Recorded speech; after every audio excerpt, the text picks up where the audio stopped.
A wise man once said, "Game over, man, game over. What the f are we going to do now?" But where Private First Class William L. Hudson was basically correct with his assessment of the status of the game, we've gotten it wrong on several occasions in which we've been fooled by some pretty convincing fake game over screens. Consider these fake game overs where it wasn't really game over and you totally fell for it, although beware of spoilers for the following games.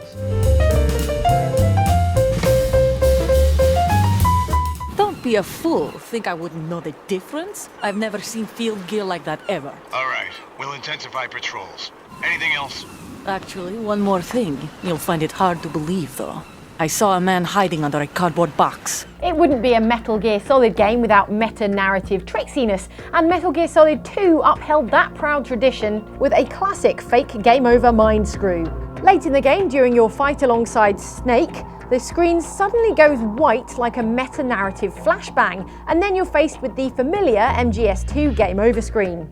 What the hell, you thought? This is an outrage, until you realise the mini screen where it's usually mini Dead Raiden has you still playing a mini version of the ongoing fight. This is fully in keeping with Metal Gear Solid 2's theme of military simulation, blurring the line between game fiction and player reality, and in the not actual words of Hideo Kojima, messing with you just for the lols.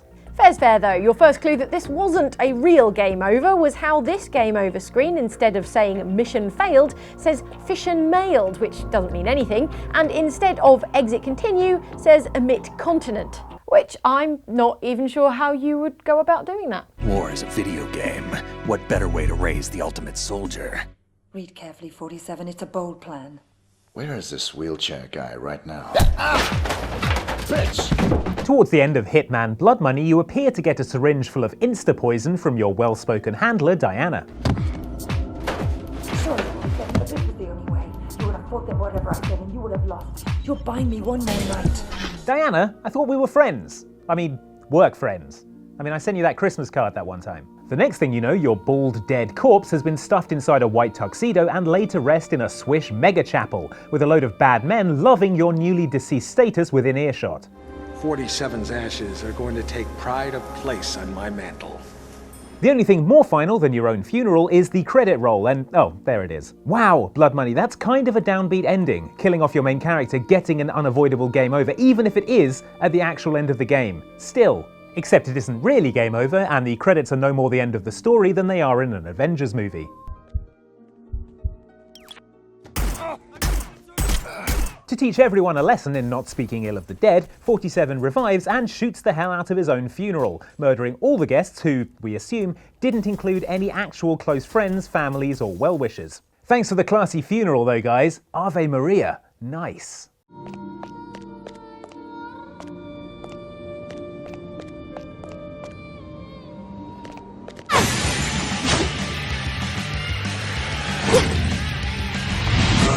Seriously? Dude. The hell?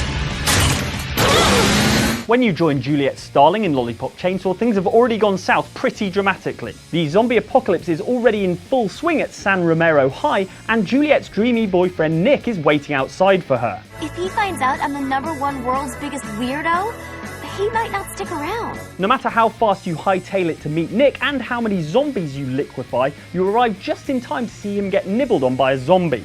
Ow! And a bit like Natalia in GoldenEye, if Nick bites the dust, which he inevitably does, it's game over. Well, it doesn't actually say game over, it says fin or fin, like this is some kind of French avant-garde movie or something. Nick.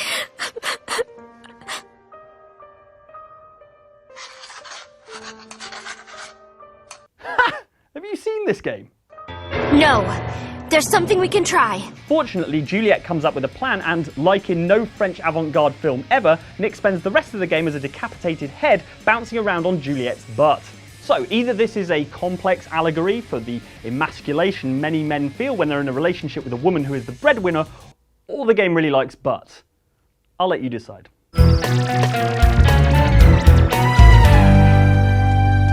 Good news, everyone! I've sold Planet Express to Mom. In the TV show Futurama, Fry is legendarily stupid. He's more dense than the dark matter used to power the Planet Express spaceship. Yes, I am a nerd. We figured when we finally got the chance to control Fry for ourselves in the Futurama game, we might be able to rein in that stupidity a bit. No such luck. What exactly do you know how to do? I can burp the alphabet. A, B. It's hardly surprising then that Fry's very first objective in the whole game ends spectacularly badly. Ooh, I've got a mission for you, Fry. Find a hammer. Yes, sir. The hammer!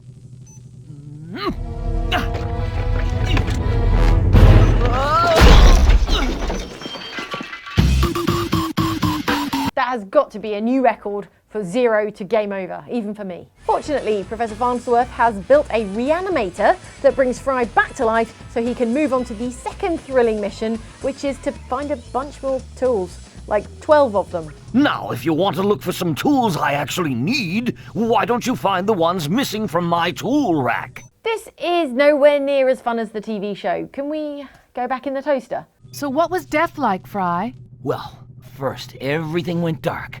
Then this bright light appeared, and it said, "Game over." It just occurred to me that mixing medicine and alcohol is a really stupid and possibly lethal thing to do. If I were a real person instead of a lovably inept cartoon character with the potential for a few more sequels, I wouldn't even consider it. Skull. Monkey Island games love their fake game overs. From the fake falling off a cliff death from The Secret of Monkey Island, where you're saved by a conveniently placed rubber tree,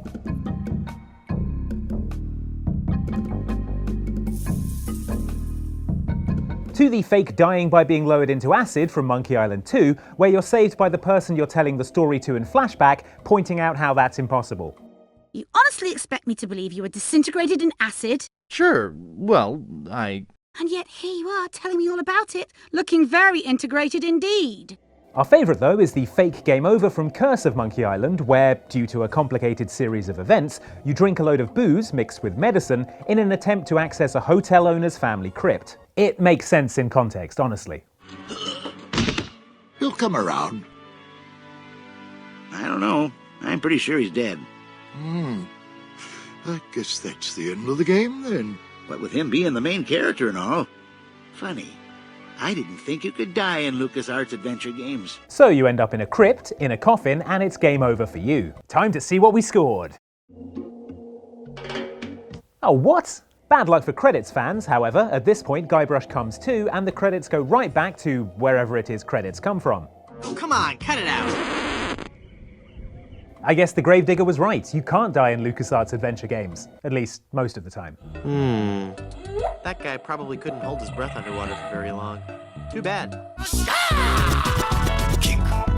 Remember, chop back again, yes, forever. You have many challenges coming at ya. Fast to the fire, don't retire now, pick.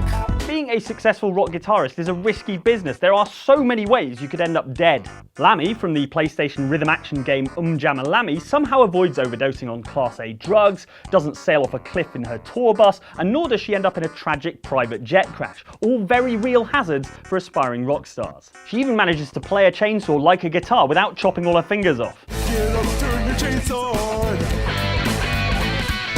Even Slipknot never tried that one. Still, like so many before her, Lammy can't escape the tragic fate that awaits so many truly great musicians. Only in her case, it's slipping on a banana peel and dying of head trauma.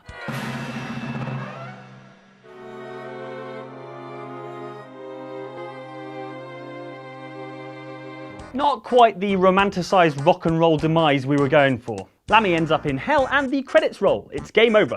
For a little while at least. Then the game's over. What a stupid game. Not yet, not yet. Surprise! Lammy comes back to life just in time to perform 2 more songs to her adoring crowd. Now that is what I call an encore. At least that's what happened in the Japanese and European versions of the game. Clearly Sony of America decided that sudden grisly death wasn't an appropriate topic for a cutesy cartoon, and the entire scene was cut from the US version. I'd have thought all bets were off after Bambi's mum.